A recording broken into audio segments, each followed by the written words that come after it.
It's a beautiful 77-degree day that greets us here at the one and only Road America. We're in Elkhart Lake, Wisconsin, and ready for qualifying for round 8 of the NTT IndyCar Series for this year. This is the Soncio Grand Prix.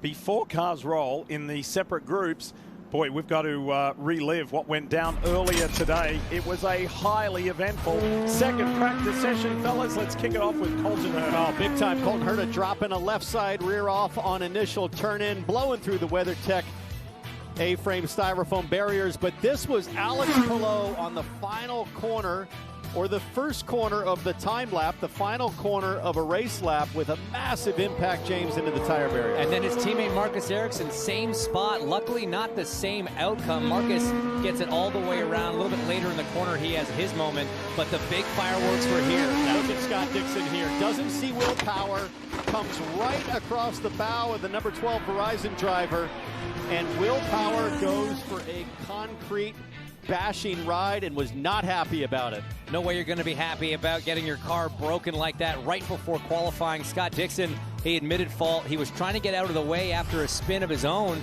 in turn 12. Did not know there was a car behind Romain Grosjean. Moved, tried to, like I said, out of the way, but unfortunately, Will was just there. Both cars collected. That was at a 200-mile-an-hour plus straightaway speed, where 190, 192. Grosjean looping it over in turn 7. There's been a lot of drivers with issues in this corner. Is Grosjean able to continue? No, it's the last corner, Tom, so that's 14. Again, another corner had a lot of issues in. Keep going, you're fine. We saw Palou, we saw Marcus Ericsson, we saw Simon Pagenaud all have issues there in turn 14, but now he's got to be careful of who's coming up behind him. You do not want to get held for impeding. Pops back in behind Renus VK. That's a risky move with another car right there. Here's the replay. Watch. See if he drops his left sides on entry. Nope. Just in too hot. And this is something that a lot of the drivers have been talking about. And was that going to be a local yellow? Yeah, luckily, who was that? Right behind him. And there's some pressure here on your old teammate, Two Hinch. This young man has to deliver this weekend. Signed a big contract in the offseason. Dixon spins. Now that looks like turn 7, maybe. No, turn 3. Down the hill in turn 3. Wow, it's been an eventful day for the driver at the PNC Bank Honda. There's the boss. Dixon's a 2-time winner here at Road America. Now, I saw cars go by, so I'm going to assume that a fastest lap up to this point penalty is coming. Let's check this out. Colton Herta at speed on warm reds. Turn 1. Misses the apex. Big time. That lap is done, and he's not going to get around in time to get another lap in. Nope. So he's safe for the most part, we think. But is this going to be like Dario Franchitti? Well, maybe. Blows turn 1, but hangs on. Goes for it. So turn he loses his best lap because of this. He just dropped the left side stiff off the track onto the grass. So easy to do. Frustration on the 9 stand. Chip Ganassi must be wondering what is going on this weekend. Whoa. Turn 1, initial turn in right away. Rear of the car. Almost lost it coming out of turn 1 as he bangs the wheel, realizing. Watch when he gets in the air here, though. Over. Watch this as he crosses back over. That's the section McLaughlin launched off at the test. 4 wheels off Supposedly the ground. That's been fixed. Yeah, that's less aggressive than what it was a few weeks ago. That's probably in about 50 feet of air time compared to McLaughlin's 82. Yeah, well, Supercross style. He laid in the throttle, brought the bow up a little bit. Yep. Needed to tap the back brake and bring the nose down a little bit. You can see if you're just right like Colton Herta, you miss the hard case hit.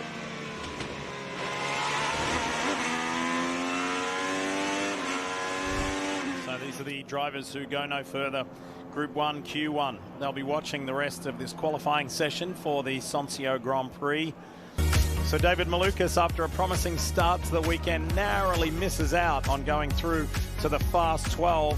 But the biggest name in that group is Scott Dixon. We kind of broached this topic yesterday afternoon, and then I saw It's under my heel.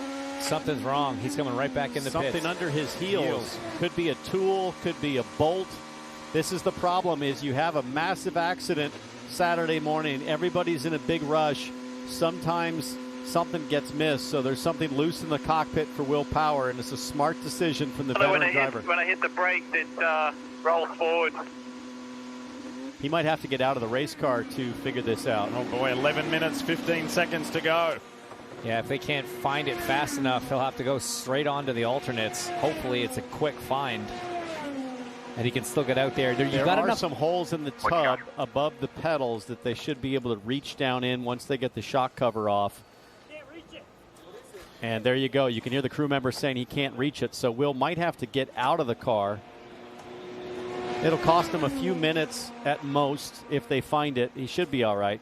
See the wheels off. His legs are tucked up into his chest. The crew there trying to get into those access holes like you were saying. They found it. It looks like they found it. Boy, this adds to the drama, especially if he can convert and go through to the fast 12. Because McLaughlin had some issues here.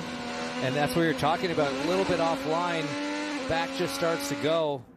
He did well to hang on to it. We've seen, I mean, so many drivers. And it's important to remember that's to start your timed laps. Yeah. So there's such a terrible feeling when you know, hey, got another 4 miles to go as Will Power running wide in the same corner. And that just kills your momentum down the straightaway. You lose so much lap time from an incident there, having to lift off the throttle. Through the kink, Alexander Rossi, 20 seconds. It's going to be so close, I think. I don't know. I don't think he's going to make it. No, it's going to be close. I don't think so. The yellow flag, I think. Red flag. Red flag is out. Oh, no. Alexander Rossi is that Hunter saved. Ray? It is Hunter Ray. That is Hunter Sorry Ray. about that. Oh, that's a bummer. That's down in turn 14 as well, I think. Another driver claim, but that saves Alexander Rossi, guys. Well, on target for one segment. Yeah. Ooh. Didn't get his hands off the wheel as quickly as he'd like. But that's what we're saying. When you get offline, it just doesn't have enough grip to kind of pull it back in for these drivers. You go straight to the brakes and just skips across. That one groove hinge is only going to rubber up more. A lot of these drivers told me they think that... Whoa! No, big off. Will Power just trying desperately to get his way into this fast 12. And you know who was behind him, I think, was Rosenquist. He's got to get out of the way. Listen here.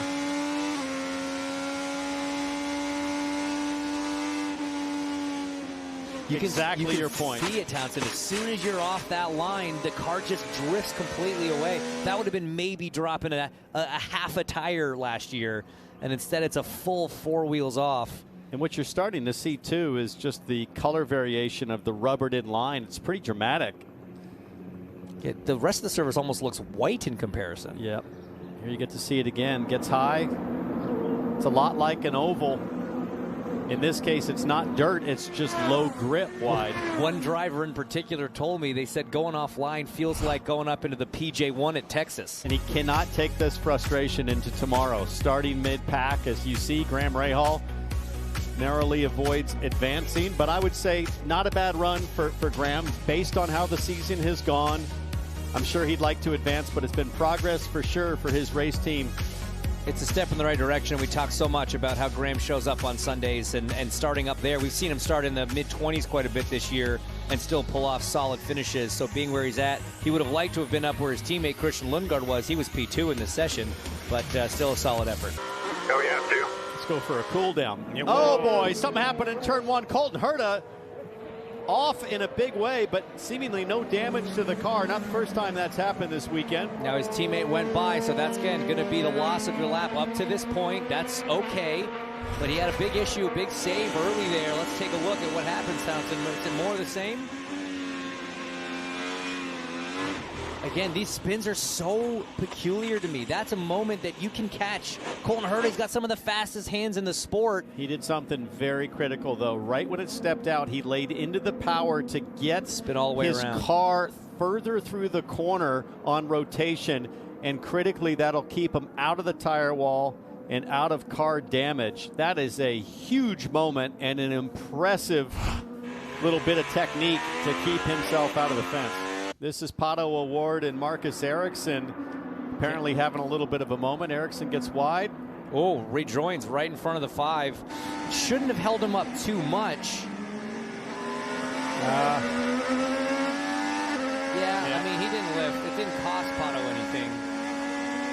Pato saw him coming. It's under review. Hopefully that's a non-action call because there's really nothing else Marcus could have done, and it didn't really impede. It's so tight. Tens, hundredths, thousandths of a second. No, this is looking real strong, guys. On a day that's been struggles for Team Penske with McLaughlin in power, Joseph Newgarden might be the guy to get it done. Advance to the Fast Six. One more corner to go. Defending race winner. It's close. Joseph Newgarden goes to P5. Pushes Lundgaard out. And this is Kyle Kirkwood. He is off track. Turn 8, between turn 8 and turn 9. All right, just shut it off. Shut it off. There's no flames. No flames. Smoke coming out of the right side headers. Understand Dude, that the car man. was smoking before they pulled off. I'll still buy you an ear of corn. That's a bummer because he made it in comfortably. Race engineer Jeremy Millis saying, "I'll still buy you an ear of corn." So it's out of turn 6, and yeah, you see the puff of smoke.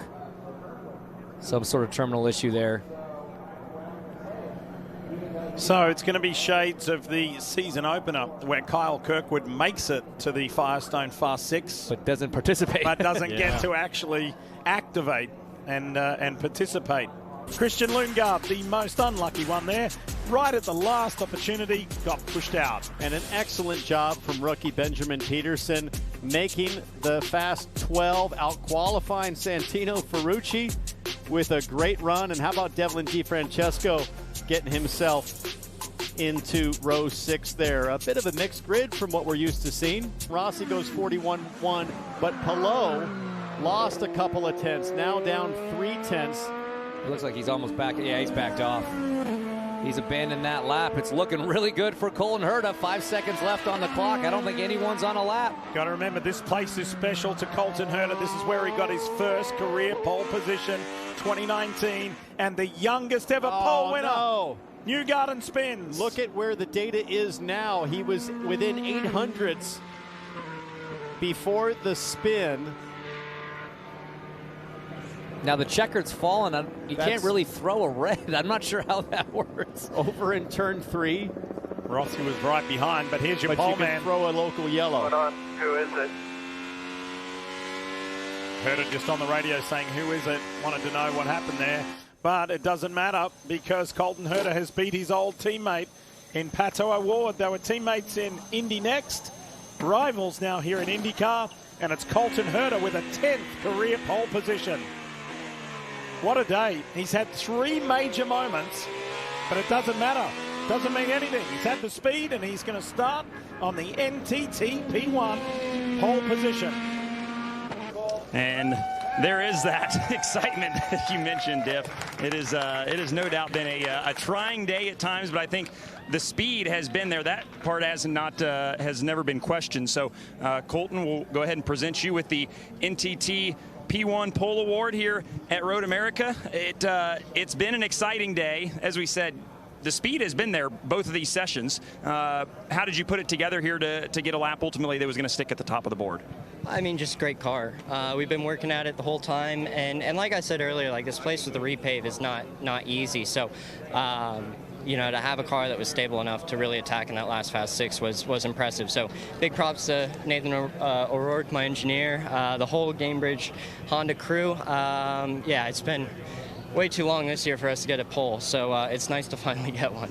What will this do for tomorrow with all of the unknowns about getting offline, how we're going to be able to pass? How big is this pole for this weekend?